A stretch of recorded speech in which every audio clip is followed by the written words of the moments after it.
जय हो श्री कृष्ण भगवान की। अक्सर संस्कृत के श्लोकों में हमें समझ नहीं आ सकती, इसलिए मैंने भगवत गीता जी का पाठ आपको हिंदी में सुनाया है, क्योंकि हर कोई संस्कृत के गूढ़ श्लोकों का अर्थ समझ नहीं पाते हैं। आज हम आपको 8वें अध्याय का पाठ सुनाएंगे। प्रेम पूर्वक सुनिए। भगवत गीता जी सभी सुखों के देने वाली है, सभी रोगों के हरने वाली है। आप भी सुनिए। अर्जुन को भगवान श्री कृष्ण जी ने कुरुक्षेत्र की भूमि में युद्ध के समय जब वो मोहग्रस्त हो गया था तो क्या कहा था। अर्जुन ने कहा, हे पुरुषोत्तम, वह ब्रह्म क्या है, अध्यात्म क्या है, कर्म क्या है, अधिभूत नाम से क्या कहा गया है और अधिदैव किसको कहते हैं। हे मधुसूदन, यहाँ अधियज्ञ कौन है और वह इस शरीर में कैसे है, तथा युक्त चित्त वाले पुरुषों द्वारा अंत समय में आप किस प्रकार जानने में आते हैं। श्री कृष्ण भगवान ने कहा, हे अर्जुन, परम अक्षर ब्रह्म है, अपना स्वरूप तथा जीवात्मा अध्यात्म नाम से कहा जाता है, तथा भूतों के भाव को उत्पन्न करने वाला जो त्याग है वह कर्म नाम से कहा गया है। उत्पत्ति विनाश धर्म वाले सब पदार्थ अधिभूत हैं। हिरण्य में पुरुष अधिदैव है। और हे देहधारियों में श्रेष्ठ अर्जुन, इस शरीर में मैं वासुदेव ही अंतर्यामी रूप से अधियज्ञ हूँ। जो पुरुष अंत काल में मुझको ही सिमरण करता हुआ शरीर को त्याग कर जाता है वह मेरे साक्षात स्वरूप को प्राप्त होता है, इसमें कुछ भी संशय नहीं है। श्री कृष्ण भगवान कहते हैं, ये कुंती पुत्र अर्जुन, यह मनुष्य अंत काल में जिस जिस भी भाव को सिमरण करता हुआ शरीर का त्याग करता है उसको ही प्राप्त होता है, क्योंकि वह सदा उसी भाव से भावित रहता है। इसलिए है अर्जुन, तू सब समय में निरंतर मेरा सिमरण कर और युद्ध भी कर। इस प्रकार युद्ध में अर्पण किए हुए मन बुद्धि से युक्त होकर तू निसंदेह मुझको ही प्राप्त होगा। श्री कृष्ण भगवान कहते हैं, हे पार्थ, यह नियम है कि परमेश्वर के ध्यान के अध्यात्म रूप योग से युक्त दूसरी ओर न जाने वाले चित्त से निरंतर चिंतन करता हुआ मनुष्य परम प्रकाश रूप दिव्य पुरुष को अर्थात परमेश्वर को ही प्राप्त होता है। श्री कृष्ण भगवान कहते हैं, जो पुरुष सर्वज्ञ अनादि सबके नियंता सूक्ष्म से भी अति सूक्ष्म सबके धारण पोषण करने वाले अनित्य स्वरूप सूर्य के सदृश नित्य चेतन प्रकाश रूप और अविद्या से परे शुद्ध सच्चिदानंद घन परमेश्वर का सिमरण करता है, वह भक्तियुक्त पुरुष अंतकाल में भी योग के बल से भृकुटी के मध्य में प्राण को अच्छी प्रकार स्थापित करके फिर निश्चल मन से सिमरण करता हुआ उस दिव्य रूप परम पुरुष परमात्मा को ही प्राप्त होता है।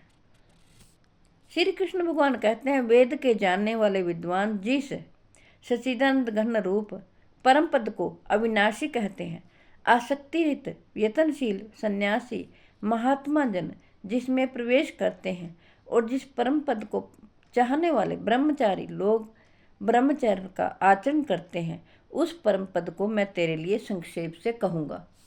श्री कृष्ण भगवान कहते हैं, सब इंद्रियों के द्वारों को रोक कर तथा मन को हृदय में स्थिर करके फिर उस जीते हुए मन के द्वारा प्राण को मस्तक में स्थापित करके परमात्मा संबंधी योग धारणा में स्थित होकर जो पुरुष ओम इस एक अक्षर रूप ब्रह्म को उच्चारण करता है हुआ उसके अर्थ स्वरूप मुझ निर्गुण ब्रह्म का चिंतन करता हुआ शरीर को त्याग कर जाता है, वह पुरुष परम गति को प्राप्त होता है।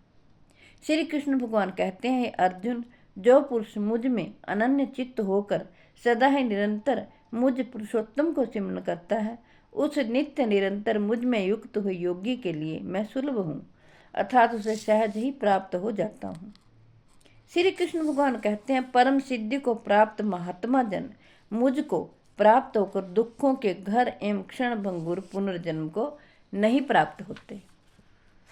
श्री कृष्ण भगवान कहते हैं, हे अर्जुन, ब्रह्मलोक पर्यंत सब लोग पुनरावर्ती हैं, परंतु हे कुंती पुत्र, मुझको प्राप्त होकर पुनर्जन्म नहीं होता, क्योंकि मैं कालातीत हूँ और ये सब ब्रह्मा आदि के लोग काल के द्वारा सीमित होने से अनित्य हैं। प्रभु कहते हैं, ब्रह्मा का जो एक दिन है उसको 1000 चतुर्युगी तक की अवधि वाला, और रात्रि को भी 1000 चतुर्युगी तक की अवधि वाली जो पुरुष तत्व से जानते हैं, वे योगी जन काल के तत्व को जानने वाले हैं। संपूर्ण चराचर भूतगण ब्रह्मा के दिन के प्रवेश काल में अव्यक्त से अर्थात ब्रह्मा के सूक्ष्म शरीर से उत्पन्न होते हैं, और ब्रह्मा की रात्रि के प्रवेश काल में उस अव्यक्त नामक ब्रह्मा के सूक्ष्म शरीर में ही लीन हो जाते हैं। श्री कृष्ण भगवान कहते हैं, हे पार्थ, वही यह भूत समुदाय उत्पन्न होकर पृथ्वी प्रकृति के वश में हुआ रात्रि के प्रवेश काल में लीन होता है और दिन के प्रवेश काल में फिर उत्पन्न होता है। श्री कृष्ण भगवान कहते हैं, उस अव्यक्त से भी अति परे दूसरा अर्थात विलक्षण जो सनातन अव्यक्त भाव है, वह परम दिव्य पुरुष सब भूतों के नष्ट होने पर भी नष्ट नहीं होता। जो अव्यक्त अक्षर इस नाम से कहा गया है, उसी अक्षर नामक अव्यक्त भाव को परम गति कहते हैं, तथा जिस सनातन अव्यक्त भाव को प्राप्त होकर मनुष्य वापस नहीं आते, वह मेरा परम धाम है।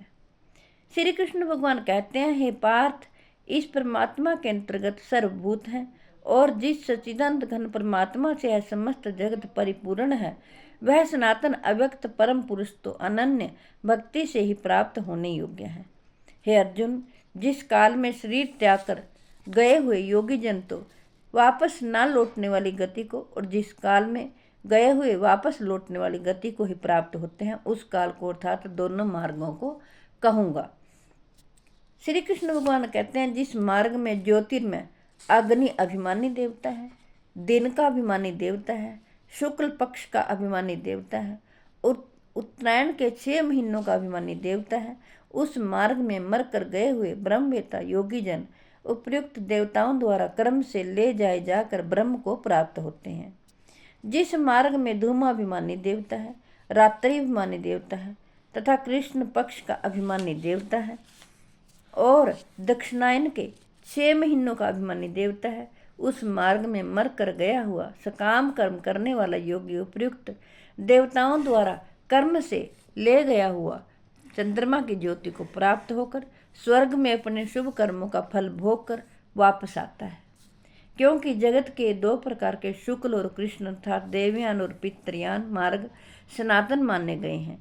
इनमें से एक के द्वारा गया हुआ, जिससे वापस नहीं लौटना पड़ता, उस परम गति को प्राप्त होता है, और दूसरे के द्वारा गया हुआ फिर वापस आता है अर्थात जन्म मृत्यु को प्राप्त होता है। श्री कृष्ण भगवान कहते हैं, हे पार्थ, इस प्रकार इन दोनों मार्गों को तत्व से जानकर कोई भी योगी मोहित नहीं होता। इस कारण हे अर्जुन, तू सब काल में समबुद्धि रूप योग से युक्त हो अर्थात निरंतर मेरी प्राप्ति के लिए साधन करने वाला हो। श्री कृष्ण भगवान कहते हैं, योगी पुरुष इस रहस्य को तत्व से जानकर वेदों के पढ़ने में तथा यज्ञ तप और दान आदि के करने में जो पुण्य फल कहा है, उस सब को निस्संदेह उल्लंघन कर जाता है और सनातन परम पद को प्राप्त होता है। जय हो श्री कृष्ण भगवान। 8वां अध्याय समाप्त होता है। 9वें अध्याय का पाठ मैं आपको कल सुनाऊंगी। मेरी आपसे हाथ जोड़कर प्रार्थना है कि आपके घर में जो बीमार हों, लाचार हों, चल फिर ना सकते हों, आप उन्हें ज़रूर भगवत गीता जी का पाठ सुनाएं और अपने बच्चों को भी भगवत गीता जी का पाठ सुनने के लिए और पढ़ने के लिए प्रेरित करें, ताकि वो तरक्की हासिल करें। विश्व के कल्याण के लिए, जगत के कल्याण के लिए मैंने ये भगवत गीता जी का पाठ आपको पढ़कर सुनाया है। मैं आशा करती हूँ आप सभी इसका लाभ उठाएंगे। जय हो श्री कृष्ण भगवान की। राधे राधे। मिलती हूँ अगली वीडियो में।